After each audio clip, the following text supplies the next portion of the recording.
Hey all, welcome back to the podcast. This is going to be the second part of Daniel's interview.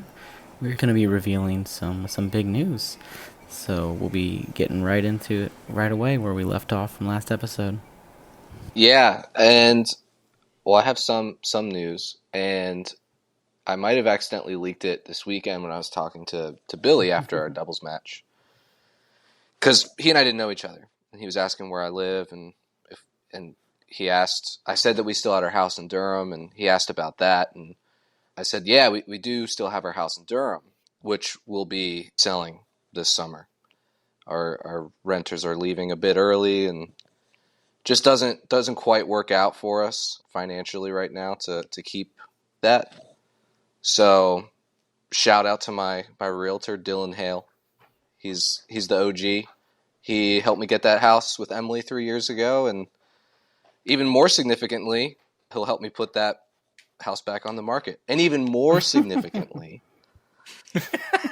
he has helped me lock in another house, and I'm very pleased and excited to announce that we'll be moving back to the Triangle this summer. Oh, this summer. Yeah. I didn't know it was this summer. Immediate follow-up question. Will you commit to Dr. Matthew Hanauer's Spring 4-5 team in 2025? Yes or no answer? Yes. Great. Who else is going to be on the team? I have no idea. But, I mean, there's also fall leagues and summer leagues, so we might have to find a way to sneak into some of those. Yeah. Yes or no answer? Yes? Yes. There you go. Yes. Always yes. Always yes. Yes. To tennis. Yes. Yes to tennis. Daniel, welcome back, man. We miss you. You were missed. I think it's such a great tennis scene, and there's so many, fantastic people both on and off the court. But it hasn't been the same without you. And I know that I'll speak for me. Thrilled to have you back for non-tennis reasons, even more than tennis reasons, man. It's very exciting. Thanks, dude. Yeah, I'm looking forward to it. I think after this weekend, I think I said it probably a dozen times how freaking jazzed I was just to be a part of really great tennis, just being able to watch it, seeing the guys like encouraging each other and stuff, and just the opportunity to get that on like a Wednesday night. That's what I live for. So for tennis reasons, excited to be back. For personal family reasons, also elated. And just to hang out with the guys again. Stoked. Yeah. And build on relationships that I've sort of picked up on since we moved. I mean, Matt, we weren't really super close at all. Yeah, Matt thought you sucked. I hated you. I didn't. Wow, we squashed a blood feud, too. Yeah, this there is you go. This Look is a full episode. Yeah, a lot happening. Wow. A lot of love here. Is it true that Matt challenged you to a duel that one time? Yeah, with rackets instead of swords. He said something stupid about sword play being similar to tennis. Yeah. And I would execute you. I think his serve, it would well prepare you. That's right. The Slicecutioner. Or actually, after that one trophy, maybe the Sexecutioner. I don't know. Ooh. I'm glad I declined the duel. Matt, the Sexecutioner Hanauer. You heard it here first. Oh. That's all right. Yucky. We're gonna move into an interview with Daniel to talk a little bit about who he is, where he's from, his relationship with tennis, and a bunch of other really interesting stuff. But before we get to that, we're gonna do some quick plugs. Daniel, why don't you start us off? Well, I'm just gonna go ahead and plug Dylan Hale from Hale Family Real Estate. He is the best real estate agent on the planet. Really sweet guy. Him and his wife, Christina, run a really solid family-owned business. Oh, cool. Great people. And they go after that shit hard. Like, he plays, I mean, he's devil's advocate. He tells you how it is. And then he goes out and gets you what you want. So, shout out Dylan Hale. That's great. Okay, Matt, do you have anything to plug today? Tennis or non-tennis related, really, just anything. So I'll probably be having a regular occurring segment. I'm plugging dogs of some kind because Jody and I will be fostering more. But we sorry, how many will you be fostering? Dogs 6 at some point. We're revamping the barn. So if you've been to my house, we have like a barn shed thing. So we're in the process of transforming that to hold at least 6 dogs, at least like regular dogs. Puppies, you can probably throw like 3 of them in there. You have 6 puppies in a barn right now? No. You could. No, we have. Okay. So Are you gonna? Yeah, at some point there probably will be. There could be more than 6 puppies. You could probably put like 15 puppies in there. That's so many Oh my puppies. god, Wow. that's puppy That is overload. too many puppies. Yeah. But yeah, so we started off with, I wanted to plug these puppies.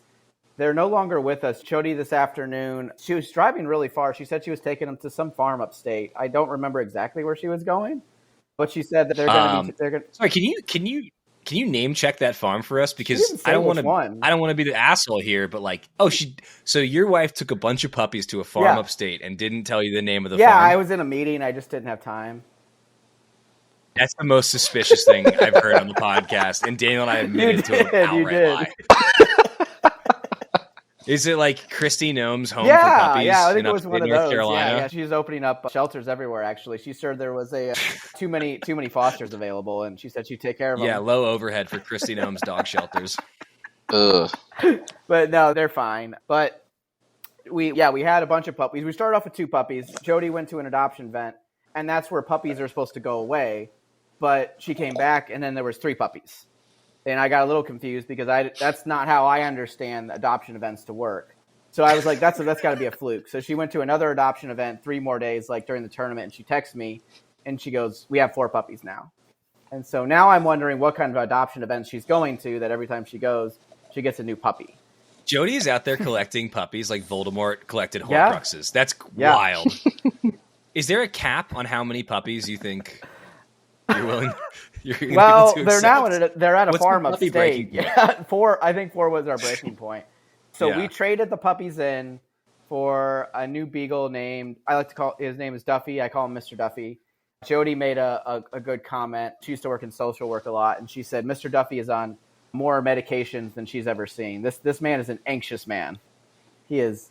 Yeah, What kind of doggy medication? he's on all the stuff the humans are on. It's crazy they Yeah. got doggy Xanax. They do. now. That's what he's on. I'm yeah. like, I Wow. I get it, but also like I just don't get it either. You know, You haven't seen Mr. like, Duffy. I get it. This man get hears a it. loud noise and he's shaking. He's shaking. He is an anxious Yeah. man. Oh, man. Yeah, but no, he's doing good. We're going to Golly. be, so our job is to get him used to humans. He's a very nice guy. He's not mean. He likes people. He's just a very anxious person. So we're going to get him used to us. This dog. This is is a an dog. This is a dog. anxious- Yeah. Oh, I forgot. Yeah. This beagle. You're veering perilously close into like my dogs are my children territory. Well, they are. I mean, that's how we, I mean, Oh, God. that's not a joke. I have a dog, Petunia, and she's wonderful, and she's very much a dog. She's Oh no, Lily Petunia. Lily is my daughter. She's amazing. Yeah. Yeah, Petunia's a dog. Yeah. I love Petunia. But I know. We're at obviously. I mean, we are fostering. She just puppies. runs Yeah, into yeah. stuff head first. just runs into things all day. She ran into my garage door Yeah, today. that's great. She ran into the back door. She ran into the stairs. She ran into the front door, and it's like 7:30. Yeah. She's gonna run into something else today. Dogs. All right. So Matt, you're plugging, just to be clear, adoption events. You think there should be more of them? Well, and not the ones everybody should Jody go? goes to. So they're the adoption events. I want our dogs to go away. So we need to find some adoption events where the dogs actually get adopted and don't come back to our house. So that's what I'm promoting. And if you're listening to this, save this man. Help this man. He can only handle but so many puppies, Yeah. and you could only handle but so many too. But you can definitely handle One puppy. One puppy is Wouldn't that be reasonable. nice? You don't have a puppy now. You could. You know what else you could do? You, if you've been listening for the past hour, could subscribe to our YouTube channel, because if you're listening at this point, we got you. You're hooked. It's too late. You're in too deep. You're listening to the next one of these. We probably know you on a personal level and are going to text you a link to this. Subscribe. I think we're at like 4 or 5 people. Wouldn't it be nice if we got to 10? I think so. Help us out. Please. Please subscribe to our YouTube channel. I'm begging you. All right. Subscribe. I'll go subscribe. Sorry. I did actually subscribe to the podcast on Yay. YouTube, and you guys have 13 subscribers. What? So let's shoot for 20. What? We're at 13 subscribers? When did that? Whoa. Oh my God, Matt, we're famous. Wow. Okay. Big This is star. amazing. Wow. I think some people from Wilmington might have actually No. subscribed. Oh my Yeah, God. Oh, wow. yeah. We talked a lot of shit about the people from Wilmington. They're nice guys, Yeah. but they're not as good at tennis as Durham guys, straight up. We Hey, they know that. A couple of them did get wins, and so well, I didn't Evan talk. Mortar. Is it? What's his nickname? Did I get that right? Josh Josh Mortarfire. Oh my Welburn. bad, Josh Mortarfire. Yeah, Yeah. he cleaned up. Yeah. And he's a Wilmington guy. Mm-hmm. Yeah. We talk so much shit, and you know what? In that one, y'all might have got the last Yeah. laugh. But an enemy of my enemy is my Exactly. friend, and John Hereford's not an enemy, but obviously we want to beat John Hereford, so we will get him to the chopper to Snow Hill. All right, let's get into the interview with Daniel. So, Daniel, when did you start playing tennis?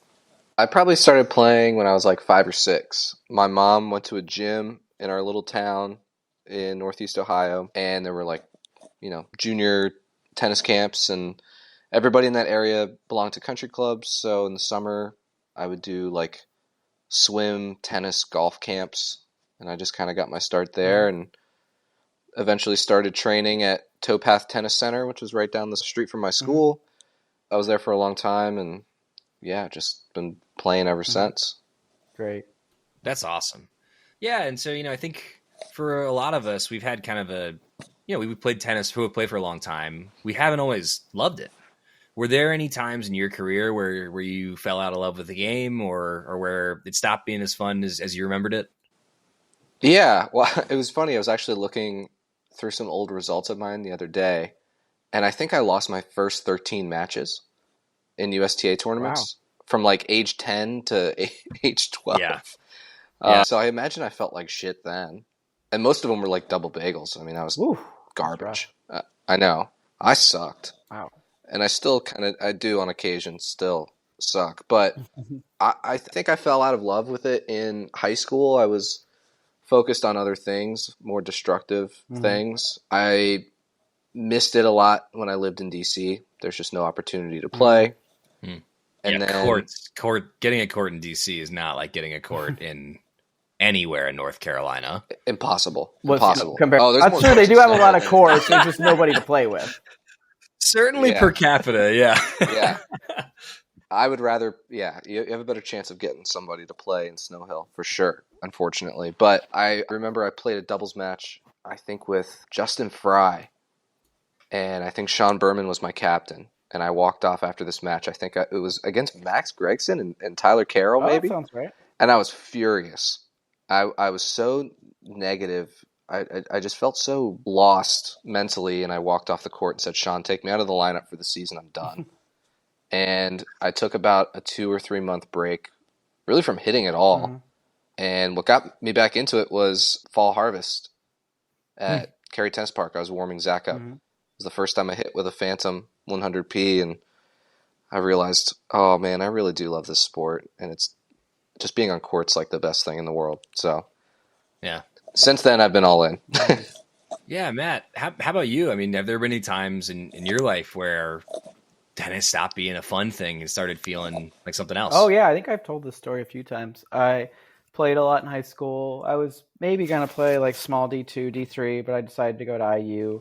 I played club for like, I was in club for like 2 weeks, and I remember smashing a racket and being like, this is club tennis, and you just smashed a racket. And that was like the only one I had. Like I had to go ask somebody to finish the match with his racket, and I said, I promise I won't smash it. And he like kind of handed it to me, and then and I didn't touch a racket for like 10 years. And I was like, I think I need a break. And I didn't play again for 10 years. Yeah. Man, I think the standard life cycle for so many guys, and same here, is, you play competitively as a junior, and somewhere between 12 and 14, you kind of like, if you do well in the 12s, the 14s are a different beast. Kids are just so much bigger at that point, right? And also, if kids are really good, they move up fast too to the 16s and the 18s. So you play until you're 12. You find out if you're on the track or not. Most people are not. You kind of play casually until high school. You play on your high school team. You get to college and you sort of forget about the sport for one reason or another. And then you hit your late 20s and you're like, hey, wait a second. Like I need other hobbies besides drinking and playing video games, preferably something healthy. Exactly. You find your way back to tennis, you get into it. And then if you're hoping to have a kid or you have a kid, at some point in time, you got to take a little pause there and your level suffers. And then from that point forward, you just play until you die or you can't anymore. Right. No, I think that's exactly, that's the life cycle. That's true. The life cycle. It's so common for people to just forget about tennis between 18 and say 28. And I wish there's a part of me that wishes that I hadn't given it up, because I think I would have been healthier and more active and happier had I kept doing it. But there's another part of me that's like, no, I think I needed to enjoy it, because now like we're all here by choice. None of us have to be here. None of us have to do this. We all want to be, and it makes everything more fun and easier. I do have a quick question, Zach. Do you feel as part of that life cycle that there's a stage past tennis where you have to go into pickleball, or will you not accept if you get to that stage, you won't accept it? Daniel, you can answer that question too.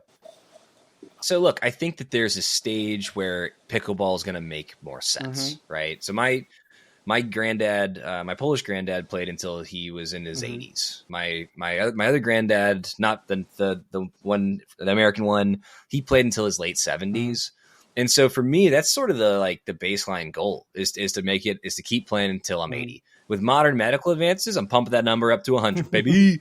Like once I hit 100, I at that point am willing to consider doing something a little bit more lower maintenance.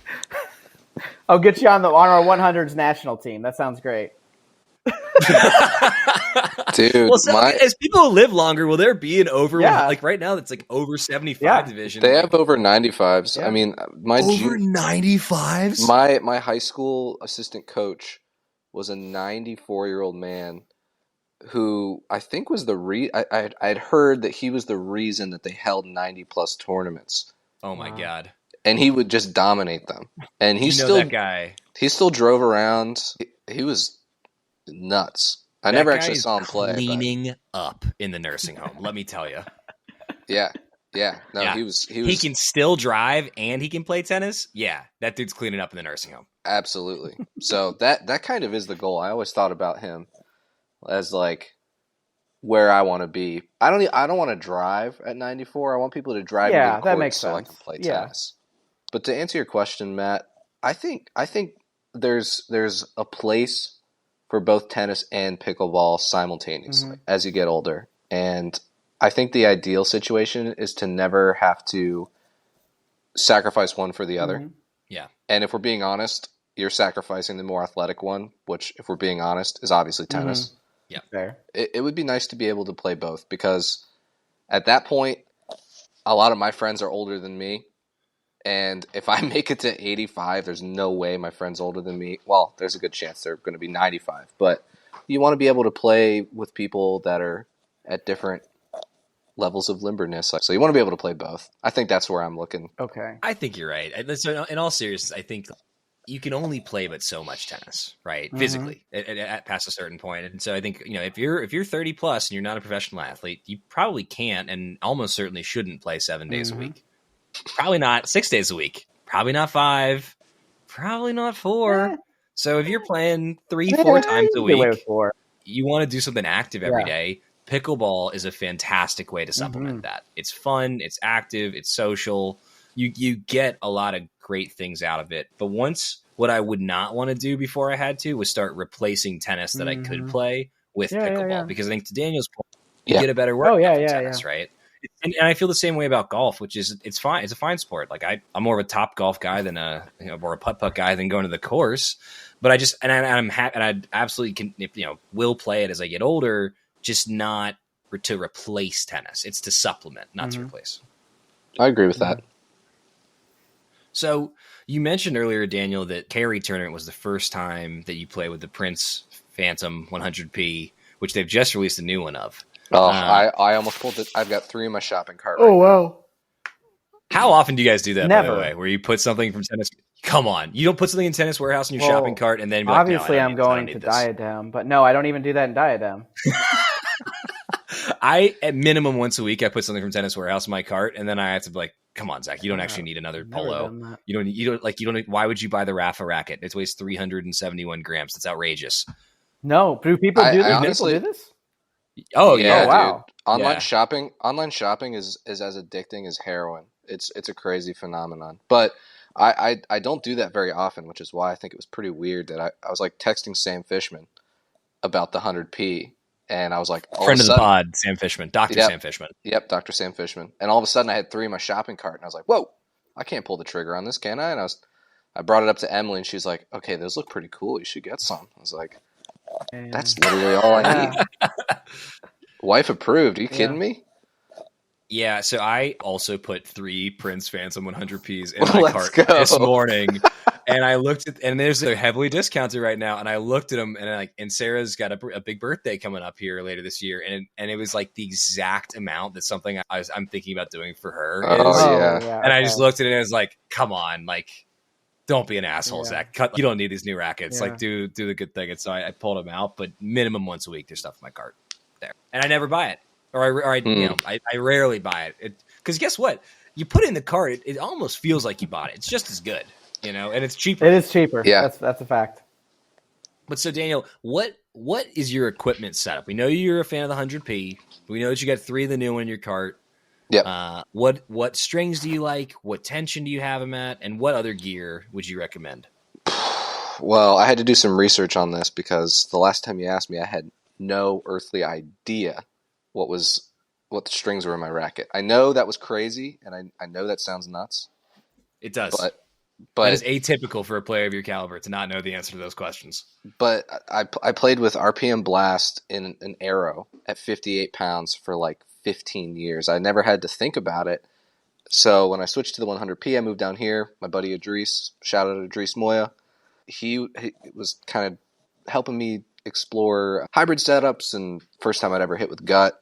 So we were trying a bunch of different stuff, but right now, in 2 of my rackets, and this is the setup I'm enjoying more right now, I've got Head Links at 52 pounds and Technofiber Energy 2 at 47. And the Links, I'm not sure which one it is exactly. I know there's a ton in that line, but it's a pretty round string because usually the gut will just snap after like a couple of sets. But yeah, I had this full bed, or this hybrid bed, last the whole weekend, so I was pretty impressed by that. And I'll go ahead. I used a full gut setup once. Trung Tran hooked it up for me and strung it with gut. And God, it feels so silky and so smooth. But you're right. They cost a lot and they do not last long. And so from a value perspective, terrible. From an easiness on the arm and feel perspective, wow. That's another world still. Oh, Head Links Tour 1.25 in champagne color. Ooh, supposedly. That's the order. Wait, hold on. Are those strings from the Champagne region of France, of Tennis Warehouse?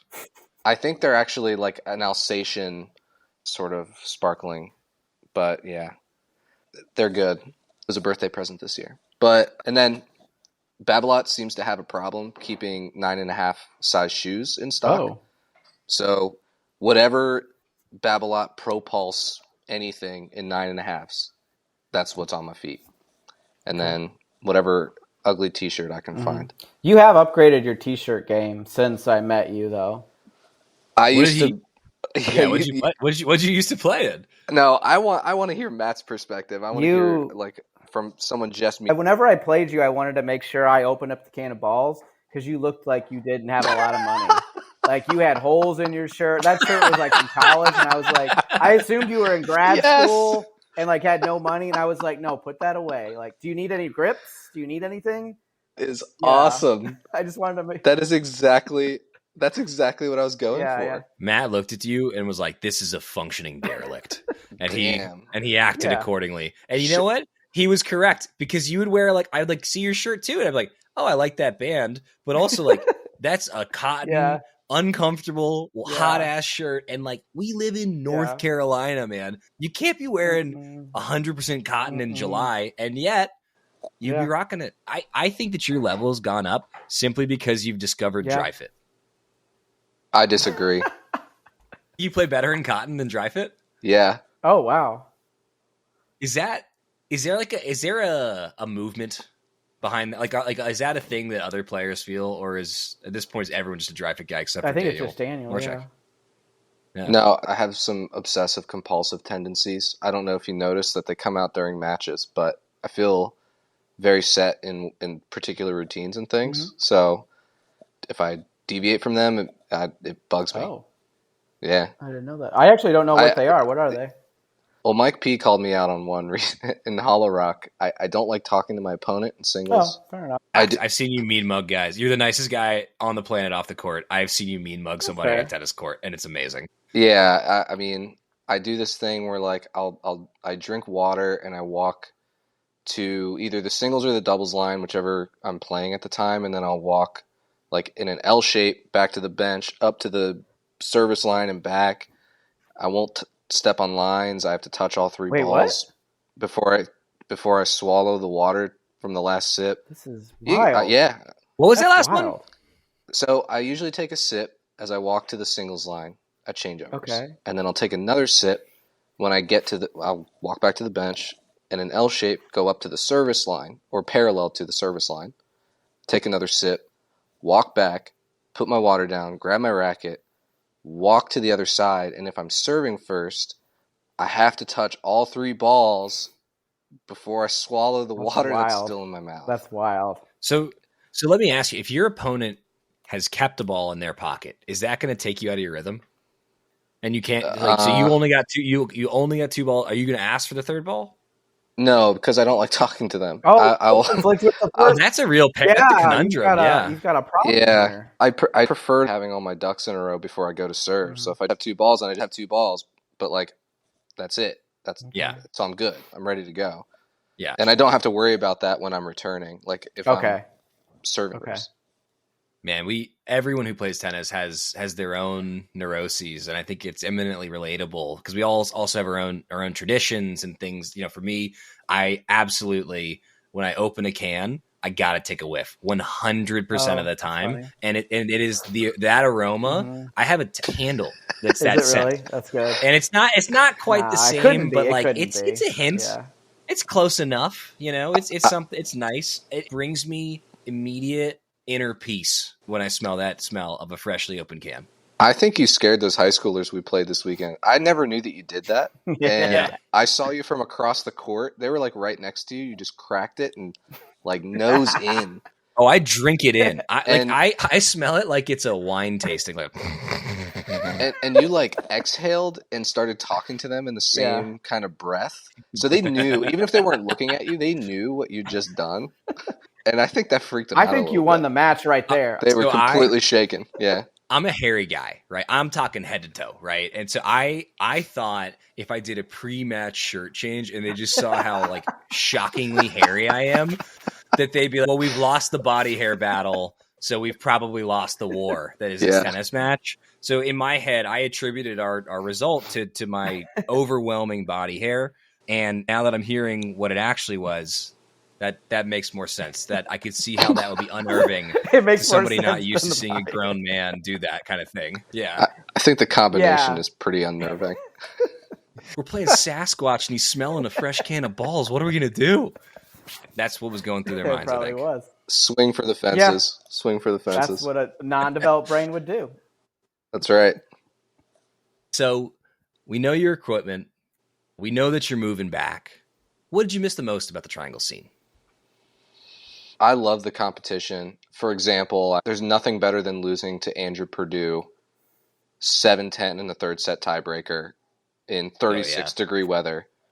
It hurts, but it feels so good to work that hard. I love competing on a bunch of different teams, meeting new guys, kind of seeing people get together and matchups happening all the time. Sort of the special things about the scene that have sort of been fostered by the community that Michael Young and some other people have sort of let me in on over the last couple of years over at East End Park. Things like, like the crawfish boil was like so haphazard and random, but so awesome to see people come together for that. And Emily, my wife, booked me a surprise birthday party a couple of months ago, and a bunch of people showed up from that. And that was probably one of the greatest moments of my life because I hate my birthday. I don't have birthday parties ever, ever, ever. And to see that many people, most of them from the tennis scene, showing up, and it's the people, I think, is the bottom line. Like it's a truly special scene. And I think when everybody gets together and they just love what they're doing and they support each other, it's lightning in a bottle, and it's really cool to be a part of. So I'm so excited to be back. I think that's so true. People, you show up for the tennis but you stay for the people, you know. 100%. Yeah. And it's so cool to see the momentum and it's not just Durham too. I mean, there's great guys and great players in Cary. There's so many teams in Raleigh, and most of them are great guys as well. Not as universal as Durham. I'm going to say it. Durham, I like them better than Durham, you know, but there's this fantastic thing happening, which is all these people that play from different backgrounds, some play on club courts, some play on public courts. Some are from North Carolina, some are from elsewhere, but there's just a bunch of amazing players who are even better guys off the court. Yep. And I feel so lucky to be a part of it too. Couldn't agree more. Daniel, how does the level compare from Wilmington to Durham? There are some unbelievably good players down here in Wilmington. The scene is a lot smaller, and at each level, it's shallower. So once you get to 4-0, you're only getting 2 teams for a USTA season. At 4-5, there's 1 team. If you get bumped, you are out of luck entirely. So it's difficult to get consistent match play, but you'll end up playing casual matches against guys who are top 50 ATP doubles players in the 70s. And they're like doubles gods. And that's really cool. There is a physical difference in the way that you play a game against 2 70-year-olds versus 2 very good 35-year-olds. Or 18-year-olds. Right. Or 18-year-olds, right. Yeah. I guess there are a bunch of the homeschool scene, for whatever reason, down here is pretty rampant, I guess. And oh my God, that's one of the kids we played. Like quick aside, was homeschooled, and so I saw this van pull up, and at that point I knew who we were playing. And the first person out is that youngster, and then like six more kids like pile out of the van, and I was like, did school just let out? Like, what's going on? It's like, no, that's just like one homeschooled family, and when you have that many kids and you homeschool them, you need a van, which now makes sense. But it was just it was so funny to see our opponent and then a gaggle of children trailing behind him enter the courts via van. Yeah, and they all look completely identical. That was pretty funny. But yeah, there's some great players here. I want to again shout out Idris Moya, who's one of the best doubles players I've ever seen. And everyone was like, a few people commented on my volleys this weekend, and it's all because of him. Like, his insight into the doubles game is like ridiculous. You can pick up a lot, but the match play is seriously lacking. So I've just felt physically my fitness has kind of taken a step back maybe, and my ability to dial in mentally has taken a step back because it's so infrequent that I get to play tough matches. I think we poke a little bit of light fun at some of the other regions in tennis, and it's not to say that the caliber of player is anything different, but Dan touched on this. The pool is shallower. It's just a math thing, right? Yeah. In areas where there are more people, presumably there will be more people who play tennis, and more is more, right? And I think that's one of the challenges that probably anybody who's not in a major metro area can relate to. Matt, have you been a part of a tennis scene anywhere outside of a major metro? I didn't play. I only picked it up when I got here. But what's unique about here is you could live in Charlotte, but you can only play 1 league. Here I can play 3. I mean, unless you want to drive really far, I can play Raleigh, Durham, and Cary all within 45. For you guys, it's close. You guys are closer, 20 minutes. But for me, but you can play all 3, and that gives you like an unbelievable amount of tennis. I don't think I realized there's only 1 league in Charlotte. How is that? We don't have like multiple Charlotte leagues. Max can fact check us, but I don't believe they have like multiple Charlotte leagues that you can play in. Like, you can't play in 2 Charlotte leagues. Is there just less of a tennis scene there? God, can you imagine if they had 1 Triangle Super League? That would be chaos. I think it has something to do with, well, I actually don't know where it originated, but it has something to do with like the city, right? Because how would they break it up? Would they do like South Charlotte? Yeah. Maybe they do. We'll have to ask Max when he's on the pod, but I don't believe they do because they only send, when you look at states, who they send, it's Charlotte is 1. And then you've got Cary, Raleigh, and Durham all their own, and you could only play in 1 league. So here, the amount of tennis you can play is significantly more than any. I can't imagine another place where there's more tennis. Maybe it exists. The best tennis destination in the United States of America, if not the world, is the place that Daniel is moving back to, and Matthew, the place that we live, the Triangle in North Carolina. One last question, Daniel. What do you love most about tennis? Besides clowning people and making them look stupid on court. That could be your favorite. I don't want that to be my favorite, even though it does. Hey, your give me favorite is what your favorite Yeah, is, man. Okay. that's like an illness. That's like feeds an illness if that's my favorite. I think it's sort of it's honestly tied between that and the social aspect. I have always considered myself sort of like an introverted person. I don't do well in like super big crowds and all these things. And it occurred to me recently that sort of the reason I love tennis so much has been, or in different phases of my life, the opportunity to be with some very, very fun people that I love very much. So I would say that it is the people. As far as the game itself, being able to prove to myself that I can do something, I think is really cool.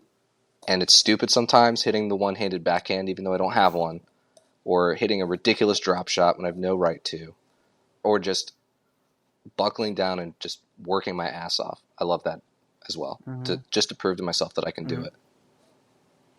Matt, before you close this out, I should get one more thing in.